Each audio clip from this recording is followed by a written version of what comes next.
Alhamdulillahirabbil alamin. Wassalatu wassalamu ala Rasulillah nabiyina Muhammadin wa ala alihi washabihi wa man tabi'ahum bi ihsan ila yaumiddin. Amma ba'd. Kaum muslimin jemaah salat maghrib rahimani wa rahimakumullah. Alhamdulillah, pada malam hari ini kita kembali dikumpulkan oleh Allah Subhanahu wa taala di masjid ini. Di atas nikmatnya kita kembali melanjutkan kajian kita Thalathatul Usul, 3 pondasi dasar yang wajib kita pelajari, kita yakini, kemudian kita amalkan, yaitu mengenal Allah, mengenal agama Islam, dan mengenal Nabi Muhammad sallallahu alaihi wasallam. Kita masih di pondasi kedua dari pondasi yang wajib kita tahu dari agama Islam, yaitu mengenal agama Allah Subhanahu wa taala, agama Islam. Dan di pertemuan yang lalu kita sudah selesai dari mengenal tingkatan pertama dalam agama Islam, yaitu mengenal Islam itu sendiri, rukunnya. Kemudian di antara tingkatan lagi yang lebih tinggi lagi dari tingkatan Islam adalah iman. Kita sudah tahu di pertemuan yang lalu tentang keimanan. Dia memiliki 73 sampai 79 cabang, yang mana meliputi ucapan, perbuatan, dan keyakinan. Pada malam hari ini kita akan mempelajari rukunnya, rukun dari keimanan, yang mana ini adalah bagian dari mengenal agama.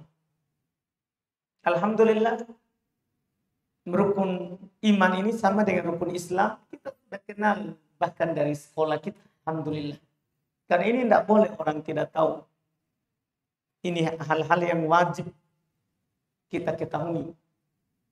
Kita semua alhamdulillah sudah hafal. Namun malam hari ini ya kita saling mengingatkan kembali, karena sudah lama tamat SD, SMP, SMA, sudah dilupa. Kata penulis rahimahullah ta'ala, qala wa arkanuhu sittatun. Beliau berkata, dan rukun iman itu ada 6. Antu'mina billahi, ini yang pertama. Kamu beriman kepada Allah. Wa malaikatihi, dan kamu beriman kepada para malaikat. Wa kutubihi, kitab-kitabnya. Wa rusulihi, para rasulnya. Wal yaumil akhiri, kamu beriman terhadap hari akhirat.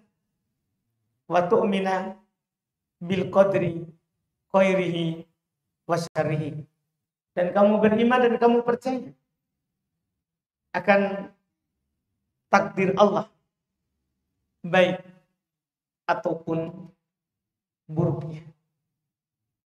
Inilah rukun Islam. Yang pertama Islam, kemudian yang kedua iman. Ini tingkatan kedua dari tingkatan keimanan. Maksud dari yang wajib kita ketahui berupa mengenal agama, yaitu mengenal yang namanya iman. Pertemuan yang lalu sudah kita pahami. Iman itu keyakinan hati yang diucapkan dengan lisan, diamalkan dengan anggota badan. Bisa berkurang dan bisa bertambah. Dia memiliki rukun yang harus kita pegang. Yang mana kalau rukun ini tidak ada, maka kita tidak beriman. Kita tidak dianggap beriman. Rukun pertama, beriman kepada Allah. Ini mencakup beriman akan adanya Allah. Beriman kalau Allah itu satu-satunya pencipta, pengatur, penguasa. Beriman akan Allah adalah satu-satunya yang diibadahi. Beriman kalau Allah itu memiliki nama dan sifat. Itu namanya beriman. Kita percaya bahwa Allah itu ada. Dialah yang menciptakan kita. Dialah yang kita harus ibadahi. Dan dia punya nama, punya sifat. Ini namanya beriman kepada Allah. Yang kedua, beriman kepada malaikat. Seluruh malaikat. Yang disebutkan kepada kita namanya, atau yang tidak disebutkan kepada kita namanya. Yang disebutkan kepada kita tugasnya, atau tidak disebutkan kepada kita tugasnya. Dan ada malaikat disebutkan namanya, ada Jibril, dan disebutkan tugasnya.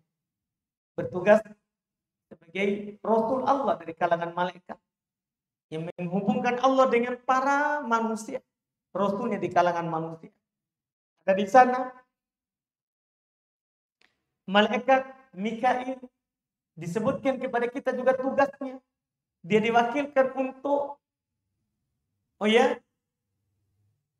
menurunkan hujan dan menumbuhkan tumbuhan. Itu tugasnya. Menyebarkan tanaman, tumbuh-tumbuhan. Itu tugasnya. Ada di sana bernama Israfil, tugasnya meniup sangkakala. Ada di sana malaikat maut, tugasnya mencabut maut. Ada di sana malaikat tidak disebutkan namanya yang ditugaskan untuk datang kepada setiap janin di setiap rahim yang sedang mengandung, meniupkan ruhnya, menuliskan rezekinya, ajalnya, bahagia ataupun sengsara. Kita percaya itu yang dikabarkan oleh Allah, nama dan tugasnya. Dan kita percaya kalau yang tidak disebutkan oleh Allah, nama dan tugasnya, kita beriman bahwa mereka adalah makhluk Allah. Dia percaya itu bagian dari keimanan kita terhadap perkara gaib, bahwa ada malaikat yang selalu bergantian di kita. Yang kata Nabi sallallahu alaihi wasallam, yata'aqabuna fikum malaikatun bil-laili wa malaikatun bin-nahar. Siling berganti di tengah kalian. Ada malaikat malam, ada malaikat siang. Ini kita harus percaya. Iya. Ini yang wajib kita imani. Dan di sana ada malaikat, tugasnya cuma mencari majelis ilmu. Mencari majelis ilmu. Ada yang bertugas seperti itu. Seperti yang dikabarkan oleh Nabi sallallahu alaihi wasallam. Yang belum katakan dalam hadis, innalillahi malaikah sayyahu. Allah Subhanahu wa taala memiliki malaikat yang selalu berkeliling mencari majelis ilmu. Untuk apa? Ya untuk mereka naungi. Kalau mereka sudah dapat, mereka akan bilang ke teman-temannya, ta'ala ila bugyatikum, kemari ke yang kalian cari. Kalau ada yang dapat, kemari kepada yang kalian cari. Sehingga mereka menaungi dan mengelilingi orang-orang yang bermajelis ilmu. Malaikat tidak ada yang mengetahuinya berapa jumlahnya kecuali Allah. Tidak ada yang mengetahui jumlahnya kecuali Allah Subhanahu wa taala. Kita tugasnya bukan menghitung berapa jumlahnya. Tugas kita adalah dan kewajiban kita adalah percaya bahwa Allah punya malaikat. Mereka makhluk ciptaan Allah seperti kita juga. Cuman kita tidak bisa melihat. Wajib kita imani. Wajib kita imani. Ini rukun iman yang kedua. Kemudian rukun iman yang ketiga, kita harus percaya bahwa Allah telah menurunkan kitab-kitab yang wajib kita imani juga secara umum dan secara khusus. Wajib kita percaya secara umum bahwa Allah menurunkan kitab kepada para rasulnya, dan secara khusus kitab yang diturunkan kepada kita, Al-Quran, ini kita imani secara khusus dengan mengamalkan isinya. Dengan mengamalkan isinya. Kemudian rukun yang keempat, kita beriman kepada para rasulnya. Bahwa Allah mengutus para rasul. Ada yang dikisahkan kepada kita, ada juga yang tidak dikisahkan kepada kita. Yang jelas, kita wajib percaya dan wajib beriman kalau Allah mengutus rasul dari kalangan manusia. Dari kalangan manusia. Dan kita tidak boleh membedakan antara para rasul dan Nabi Allah Subhanahu wa Ta'ala. Tidak boleh kita dustakan sedikit siapapun dari mereka. Kita percaya dengan keimanan yang umum dan dengan keimanan yang khusus. Kita percaya bahwa Allah punya Nabi dan Rasul secara umum. Dan secara khusus kita percaya dan beriman kepada Rasul yang diutus kepada kita. Secara khusus Nabi kita Muhammad SAW, yang nanti kita akan kenal di pembahasan terakhir.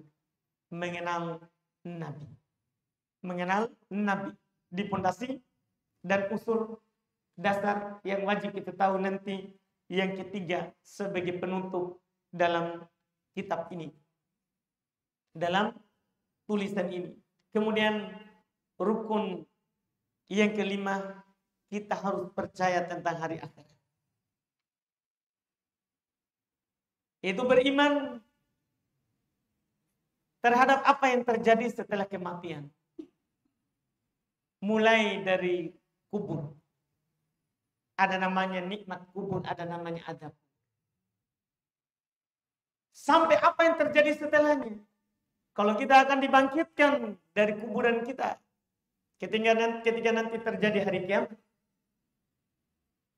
kemudian kita akan digiring ke padang mahsyar, dan kita akan ditanya, dihisab oleh Allah Subhanahu wa Ta'ala tentang apapun yang kita lakukan di dunia ini, berupa kebaikan ataupun keburukan.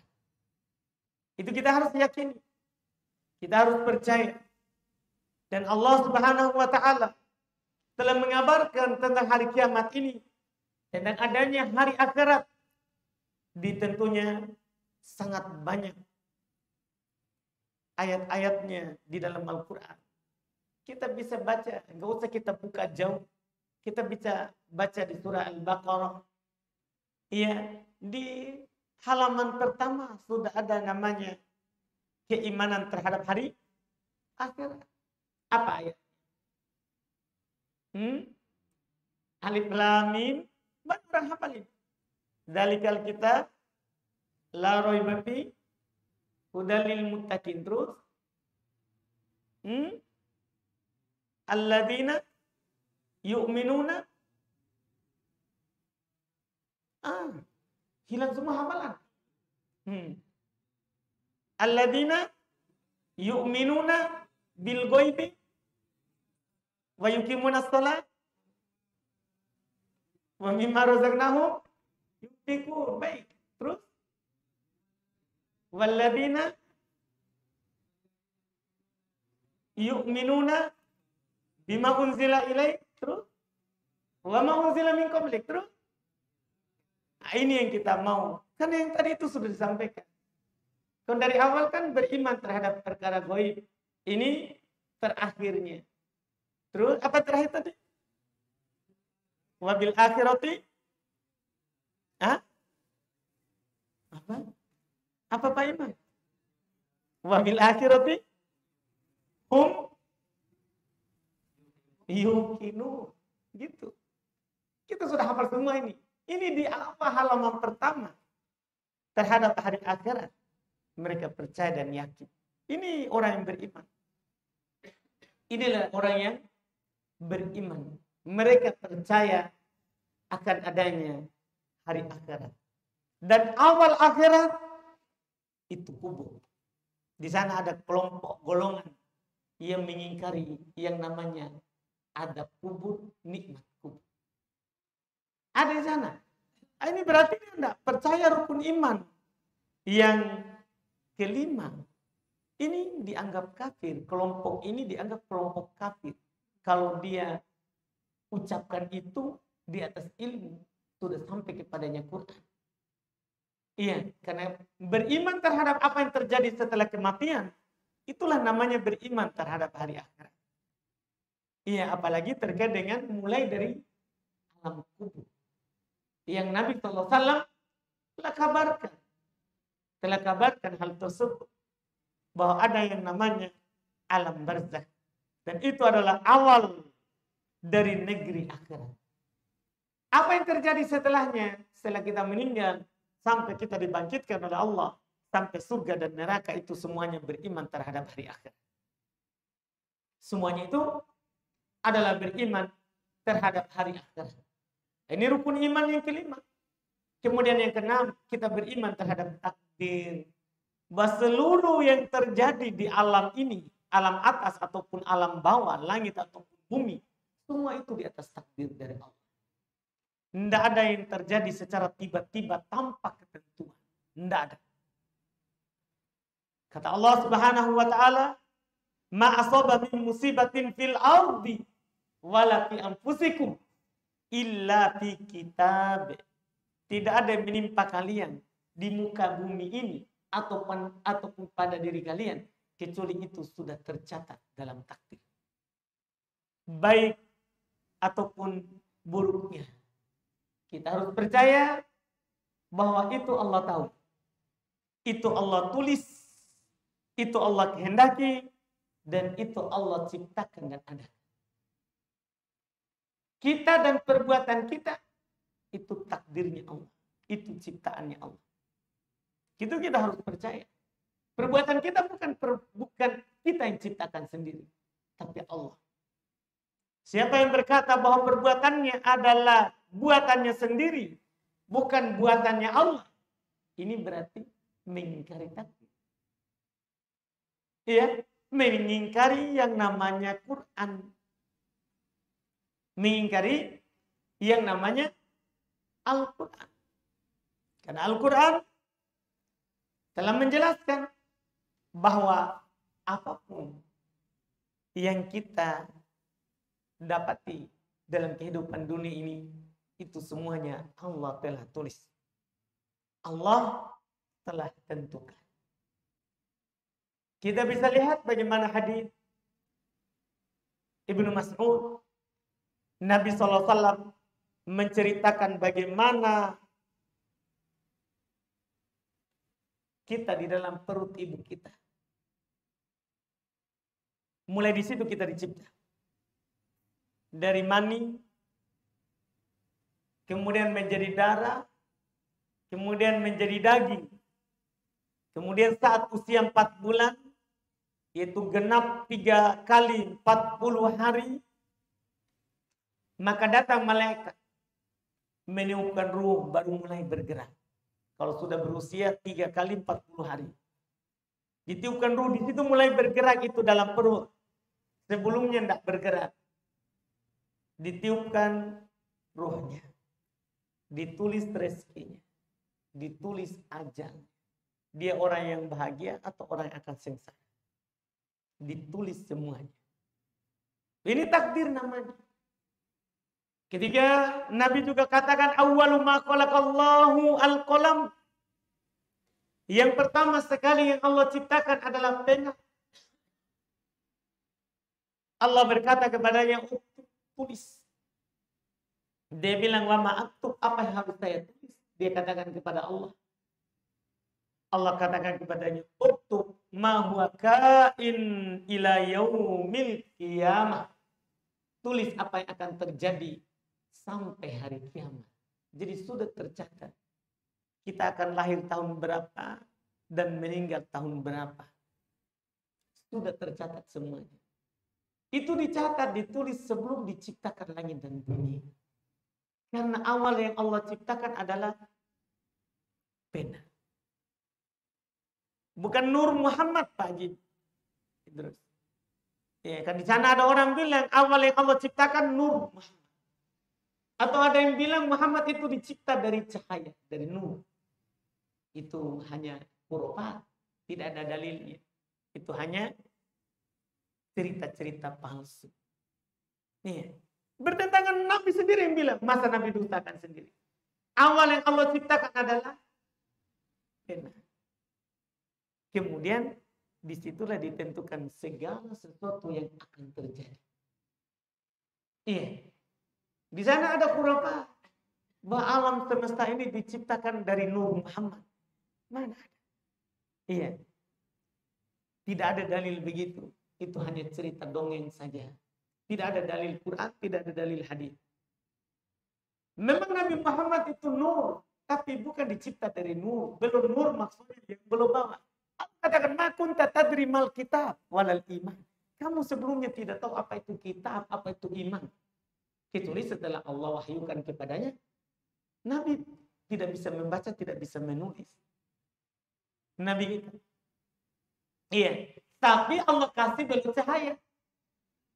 Iya. Yang dengannya belum mengajak kita kepadanya. Iya. Al-Quran dan Sunnah. Iya. Adapun beliau sendiri belum dicipta seperti kita dicipta. Belum dicipta dari mani bapaknya Abdullah dan bercampur dengan sel telur ibunya Aminah. Itu dipahami. Dan belum disusui oleh ibu susuannya selama 2 tahun. Halimatus Sa'diyah. Iya. Itu jelas dalam sejarah. Iya, belum dicipta seperti kita dicipta. Jadi ini yang harus kita percaya. Ini harus kita imani. Bahwa segala sesuatu itu Allah ciptakan. Tentunya sesuai dengan kehendak dan hikmah dari Allah Subhanahu wa taala, bukan sesuai dengan kehendaknya makhluk. Tidak ada hubungannya dengan kehendaknya makhluk. Semuanya Allah cipta sesuai dengan kehendaknya saja. Karena kehendaknya kita itu ikut kepada kehendaknya Allah, tidak sebaliknya. Allah berfirman, "Wa ma tasyauna illa ayyasha Allah." Tidaklah kalian berkeinginan kecuali itu telah diinginkan oleh Allah.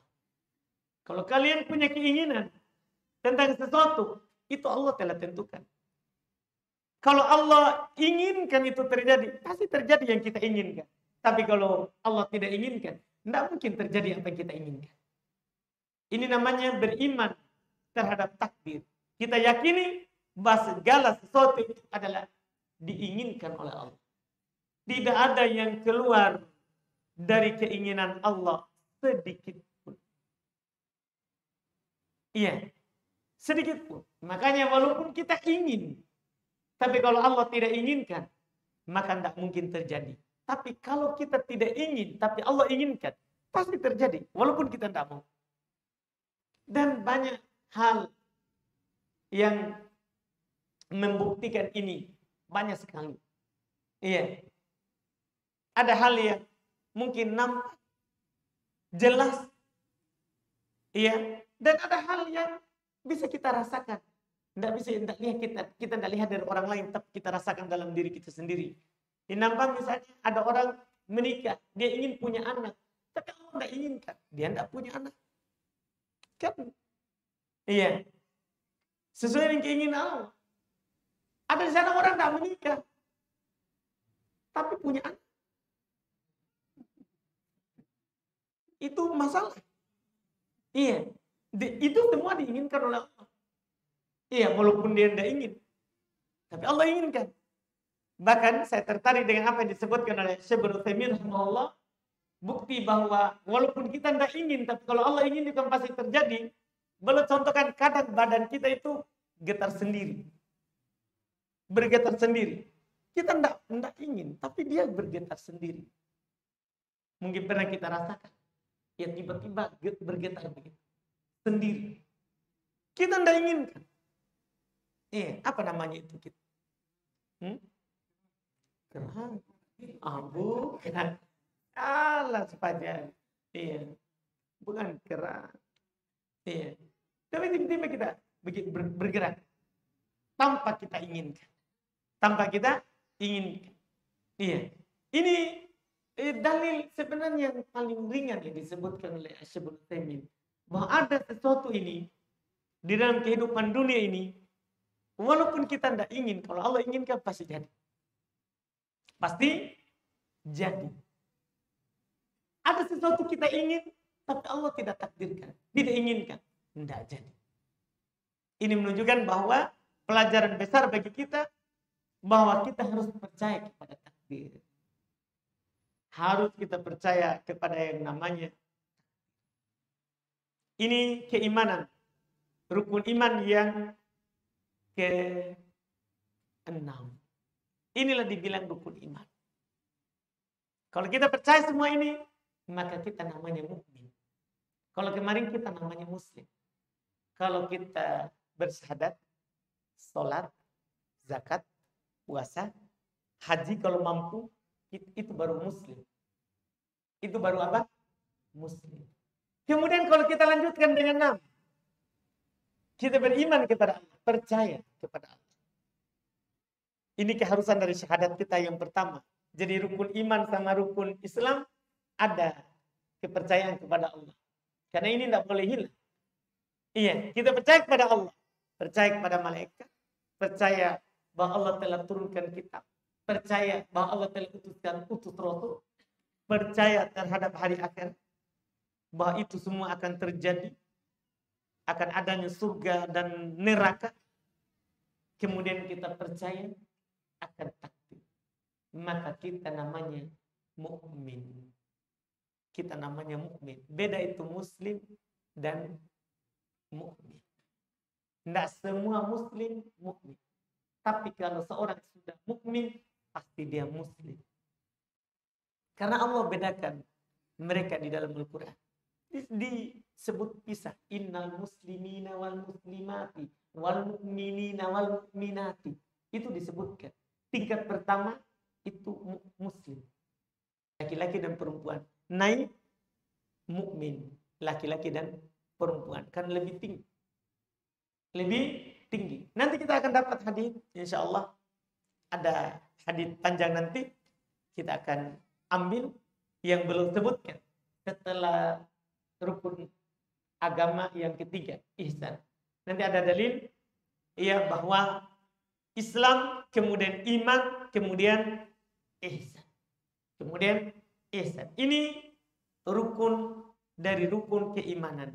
Dan setelah itu belum menyebutkan dalil dari rukun-rukun ini. Belum menyebutkan dalil dari rukun-rukun ini. Kita baca dan ini mudah sekali. Hanya dalil terhadap apa yang tadi kita sebut. Kata beliau, dalilu ala anna ala hadil arkanis sittah. Dalil rukun yang 6 ini. Qauluhu ta'ala, firman Allah Ta'ala, laisal birra an tuwallu wujuhakum kibalal masyriqi wal maghribi. Bukanlah dianggap kebaikan kamu hanya sekedar menghadapkan wajahmu ke timur ataupun ke barat. Walakinnal birra man amana billah. Rukun iman pertama. Akan tetapi yang dianggap kebaikan itu adalah orang yang beriman kepada Allah. Wal yaumil akhir, dan hari akhirat. Wal malaikah, malaikat. Wal kitabi, kitab. Wan nabiyyin, dan para nabi. Ini 5. Ini 5. Kalau takdir, istilahnya wa dalilul qadar, dalil bahwasannya kita harus beriman terhadap takdir. Qauluhu ta'ala, firman Allah Ta'ala, inna kulla syai'in khalaqnahu biqadar. Sungguh segala sesuatu itu kami cipta dengan takdirnya. Ada ketentuannya. Kata Allah, likulli ummatin ajal. Setiap umat itu ada masanya. Umat di sini maksudnya orang. Setiap orang itu ada ajalnya. Fa idza jaa ajaluhum la yasta'khiruna sa'atan wa la yastaqdimun. Kalau sudah datang ajalnya, tidak akan diakhirkan walaupun sesaat, tidak pula akan bisa dimajukan walaupun sesaat. Ini dalil akan rukun ini. Kemudian setelah itu kita akan masuk di tingkat terakhir dari tingkat agama kita ini, agama Islam, yaitu tingkat ihsan. Baru setelahnya beliau akan menyebutkan dalilnya secara umum dari sunnah, dalil dari hadits Nabi SAW ketika Jibril bertanya kepadanya apa itu Islam, iman, dan ihsan. Ini kita lanjut lagi di pertemuan yang akan datang.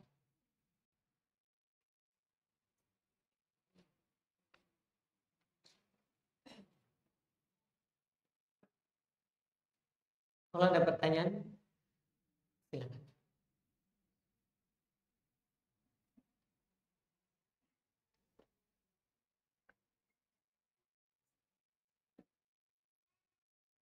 Kalau ada tapi dia punya utang puasa, siapa yang harus membayarnya? Apakah anaknya atau suaminya atau keluarganya? Baik. Ada pertanyaan, bagaimana kalau ada seorang istri meninggal, kemudian dia punya utang puasa, siapa yang membayarnya utang puasanya? Kenapa dia tidak puasa? Karena sakit. Baik, karena sakit, sakitnya diharapkan kesembuhan? Tidak puasa. Ketika seorang sakit dan punya penyakit, tidak diharapkan lagi kesembuhannya, maka yang wajib bagi dia bukan puasa, tapi bayar fidyah. Jadi tidak ada dibilang bayar puasa. Harus jelas dulu seperti itu. Iya, tapi kalau ada kasus, ada seorang perempuan tidak berpuasa misalnya karena haid atau karena nifas, kemudian qadarullah sebelum dia bisa mengganti, dia meninggal. Siapa yang menggantikan puasanya? Kata Nabi SAW, ya, man mata wa alaihi siyam soma anhu waliyu. Siapa yang meninggal, kemudian dia punya utang puasa, maka yang mempuasakannya adalah walinya. Walinya, orang tuanya, demikian pula ahli warisnya, suaminya, anak-anaknya. Dan itu hukumnya sunnah, tidak wajib. Tidak wajib, hukumnya disunahkan. Walinya menggantikan puasa istrinya. Itu adalah ketentuannya. Tapi jadi seperti itu, tidak mutlak. Orang punya utang puasa langsung kita bilang wajib dipuasakan. Tidak, tergantung. Dia orang yang mampu puasa atau tidak. Kalau seumpama awalnya sakit tapi tidak diarahkan, tapi tiba-tiba sembuh, kemudian dia lanjutkan lagi puasanya, tapi tiba-tiba sakit lagi, dia lagi sampai meninggal begitu. Bagaimana kalau seperti itu? Jadi yang seperti itu umpama tahun pertama ada satu tidak cukup 1 bulan, semua tahun kedua juga sama seperti itu. Akhirnya dia meninggal sampai 1 bulan terus. Itu karena dia tidak mampu berpuasa. Kasih makan. Memang kasih makan, fidyah. Orang yang tidak mampu berpuasa, itu fidyah. Itu adalah membayar fidyah. Bukan membayar puasa. Contoh, ada teman-teman yang punya pertanyaan? Kalau tidak ada, kita menuju Pak Haji Idrus, karena beliau pasti ada. Silakan Pak Haji Idrus. Waalaikumsalam. 3.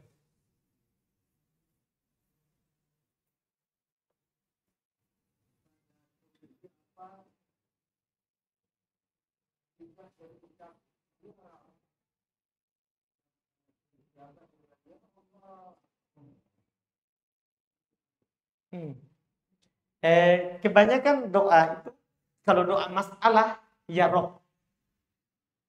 Kalau doa masalah, Pak. Doa masalah itu ada yang kita minta.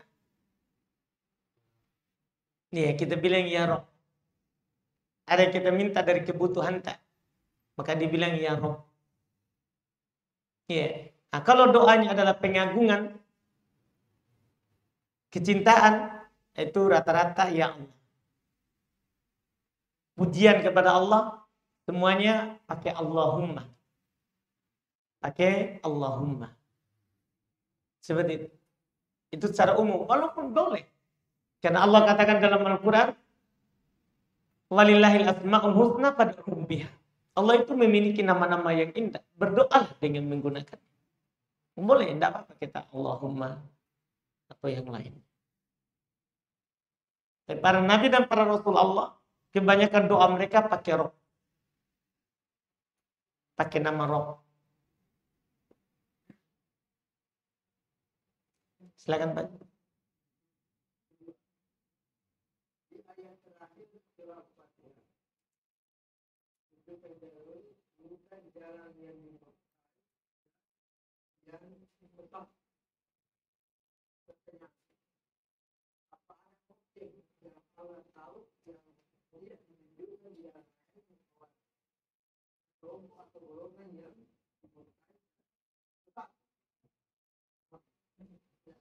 Iya, itu ditanyakan kepada Nabi oleh sahabat. Ahumul Yahud wan Nasara. Kata Nabi, man? Siapa lagi? Itu Yahudi Nasara objeknya. Dan siapa saja yang menyerupai mereka. Karena orang Yahudi berilmu tapi tidak beramal. Itulah yang dibilang al-maghdub. Sementara orang Nasara semangat beramal tapi tidak ada ilmu. Itulah don. Itulah sesat. Semua yang begini Pak punya ilmu tapi tidak amal walaupun sekali dalam amalannya sama dengan mereka. Atau dia tidak punya ilmu tapi semangat sekali beramal. Bismillah. Nih, siap, khuruj. Begitu. Tanpa ilmu. Itu dibilang. Itu ada kemiripan dengan mereka.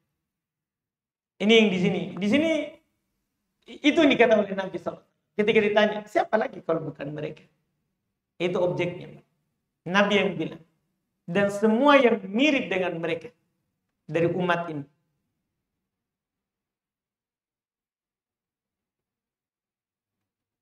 Masih ada banyak.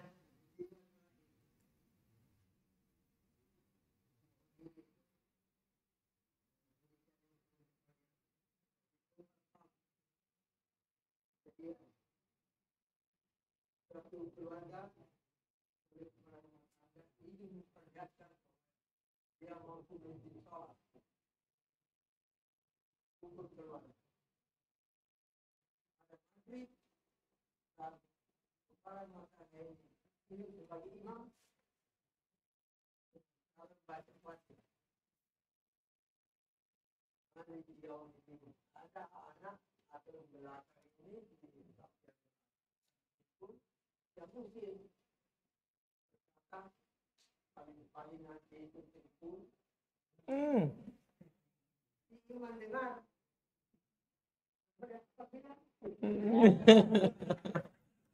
Hmm. Belum tentu.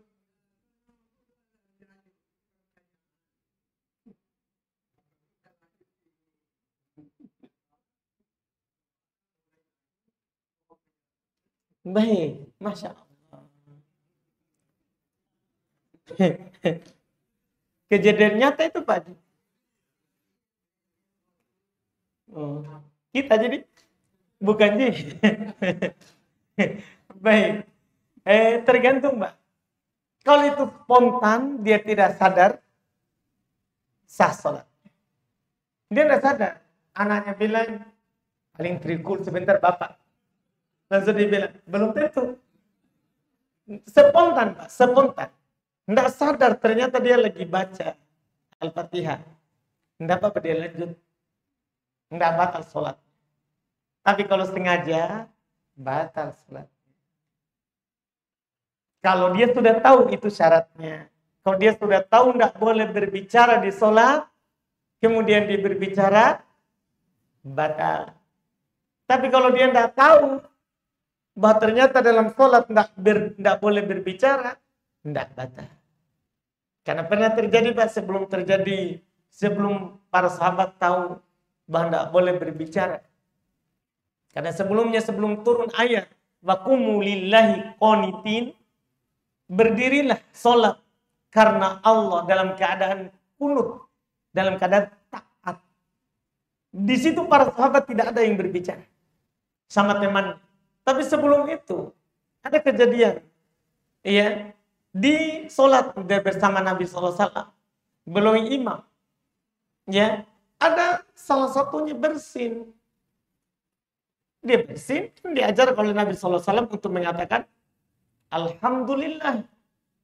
Dia tunggu temannya bilang Yarhamukallah. Sehingga dia tidak dengar-dengar, dia bergerak. Kenapa? Tidak bilang Yarhamukallah. Kan disyariatkan. Ya. Yarhamukallah. Supaya dan dia bilang lagi Yahdikumullah wa yuslihu balak. Jadi dia terjadi keributan. Bilang itu. Iya, yarhamukallah. Setelah itu, setelah sholat, Nabi menegurnya. In hadis sholat, la tasluhu li kalamin nas. Sholat itu tidak cocok untuk perkataan orang. Tapi, poinnya adalah, Nabi tidak suruh ulang. Itu menunjukkan kalau tidak tahu, tidak batal. Itu dalilnya, Pak. Kita sudah paham ini, Pak Haji? Baik, alhamdulillah. Silakan.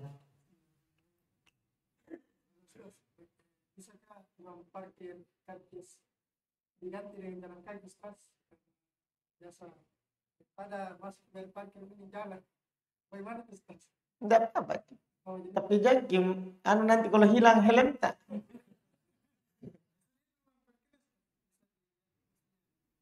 Iya kan kita mau masuk, masuk sesuatu, tapi kalau masuk ini akan parkir, akhirnya kita parkir jauh, terus kita jalan kaki. parkir. Ini jalan daripada parkir, tapi tentang bangsa. Nggak apa-apa, urusan itu. Tapi itu nih, kalau hilang barang, jangan salahkan tukang parkir. Biasanya juga itu, ambil, dia nggak kasih masuk. Itu masalah. Nah, kadang juga kita didoakan gara-gara 2000. Nah, kadang-kadang begitu.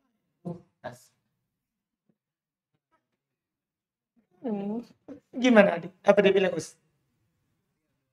Biar 2000, Ci. Itu masalahnya. Akhirnya orang celah kita gara-gara 2000. Biar saya parkir. Bayar 2000. Daripada orang celah kita, orang berjenggot. Apalagi langsung sudah di situ juga langsung pergi, tidak ngomong-ngomong, pokoknya pura-pura tidak lihat tukang parkir. Itu kan menyebabkan, ya ada pernah begitu orang bilang Ustaz Taibalawi. Kan maksudnya ini gara-gara 2000 kita masukkan diri kita dalam celaannya orang. Jangan, hati-hati begitu. Iya, tapi kalau kita kasih 2000, Masya Allah kadang terima kasih Puan Haji, dipagi lagi haji kita. Doa lagi, alhamdulillah. Sudah pulang haji lagi. Itu pujian orang, alhamdulillah. Orang mendoakan kita. Tidak apa-apa kita berkorban 2000 untuk kebaikan kita. Daripada kita rugi bawa 2000 tapi doa yang tidak bagus dari orang. Iya kan? Bisa saja kita diberi rezeki karena mereka itu. Kan Nabi bilang begitu dalam hadits Ibnu Abbas. Hal turzakuna wa tuntaruna illa bidu'afaik. Kalian itu tidak diberi rezeki dan diberi pertolongan kecuali karena adanya orang yang lemah. Adanya orang-orang seperti itu, makanya kita diberi rezeki. Iya, kecuali yang minta-minta ini kan memang dia kerja. Dia memang apa? Kerja. Dia tukang parkir walaupun kadang tiba-tiba muncul. Itu urusannya itu. Itu urusannya. Iya, yang penting dia memang kerjanya tukang parkir, dia sudah bekerja, Iya, bisa saja kita dikasih rezeki karena orang. Bisa saja dikasih rezeki karena orang itu. Jadi kasih saja. Kecuali yang minta-minta itu masalah. Karena ada anjuran lain untuk tidak minta-minta, untuk tidak memberi kepada minta-minta. Itu beda. Beda peminta-minta sama orang yang bekerja. Itu wallahu a'lam. Silakan.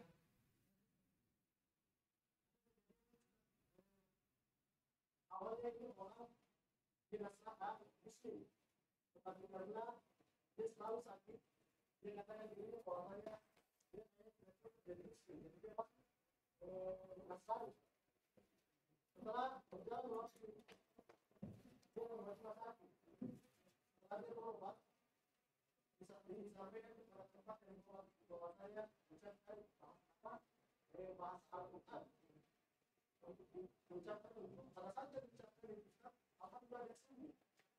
Pertanyaan saya,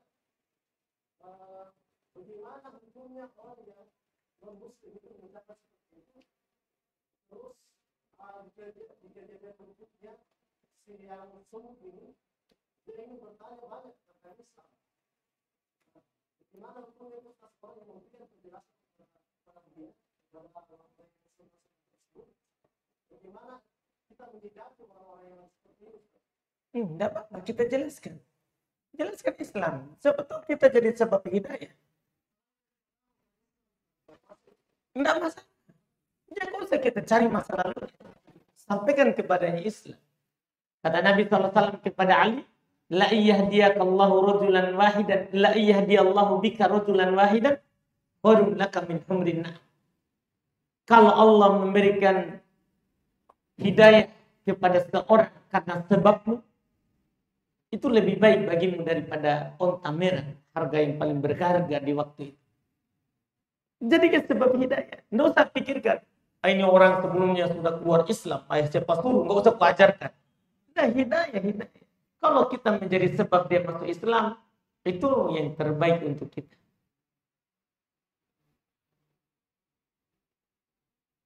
Silakan.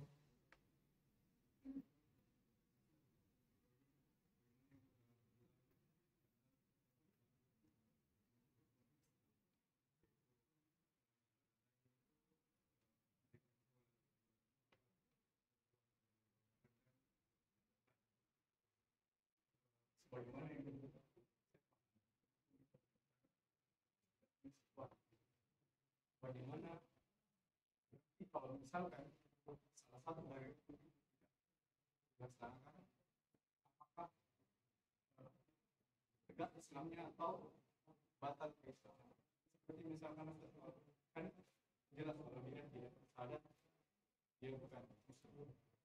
Tapi bagaimana dengan misalkan sholat kemana banyak yang tidak ada usul ini sholat, terus orang yang tidak melakukan zakat pada sampai misalnya orang yang tidak berpuasa karena malas, terus yang tidak berangkat haji kan padahal dia punya harta. Bagaimana dengan Sama, bukan muslim. Tapi catatan mampu. Nah, catatan. Dan dia mengingkari kewajiban.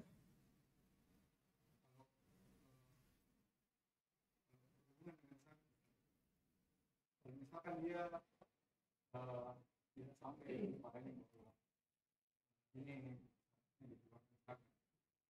tapi dia tidak sampai dia meninggal tidak menentu. Ya udurnya di sisi Allah. Jelas? Hilang ini rukun Islam, bukan muslim. Apapun itu dari rukun Islam. Cuma syaratnya, misalnya haji mampu. Nah, terus dia mampu, dia meninggalkan bukan karena meyakini tidak wajibnya. Tapi malas saja. Itu beda lagi hukum. Demikian pula puasa, demikian pula zakat, demikian pula sholat. Semua begitu. Ada orang, dia yakin sholat itu rukun Islam. Tapi malas. Tidak kafir. Tapi kalau dia bilang, tidak wajib bagi saya sholat. Kafir. Tidak wajib bagi saya zakat. Kafir. Tidak wajib bagi saya haji. Kafir. Tidak wajib bagi saya puasa. Kafir. Makanya Abu Bakar memerangi orang yang tidak mengeluarkan zakat. Kenapa diperangi? Kalau muslim tidak boleh diperangi. Tidak boleh diperangi. Makanya kalau dia tidak sholat, tidak zakat, bukan saudara kita dalam Islam, kata Allah. Fa in tabu wa aqamus shalah wa atuz zakat fa ikhwanukum fiddin. Kalau mereka bertobat, masuk Islam, kemudian dia mendirikan sholat, mengeluarkan zakat, saudara kalian dalam agama. Berarti pemahamannya kalau tidak, bukan saudara. Kafir. Kita paham?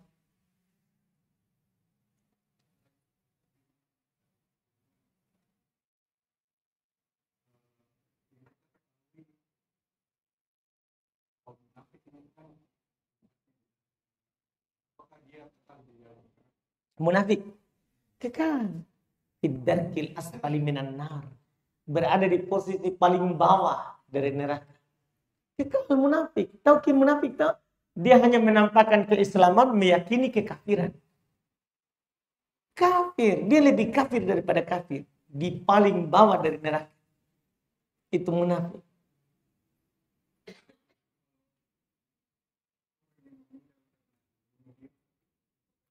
Itu dosa besar. Mendingan orang yang membunuh diri atau membunuh orang lain, itu dosa besar. Kalau dia meninggal tidak bertobat, maka dia dibawa kehendaknya Allah. Selama dia masih beriman. Tapi dia bunuh diri, maka dia di kehendaknya Allah. Kalau Allah kehendaki, dia diampuni. Kalau tidak, akan disiksa sekadar dosa. Kemudian pasti akan masuk surga. Itu pelaku dosa besar.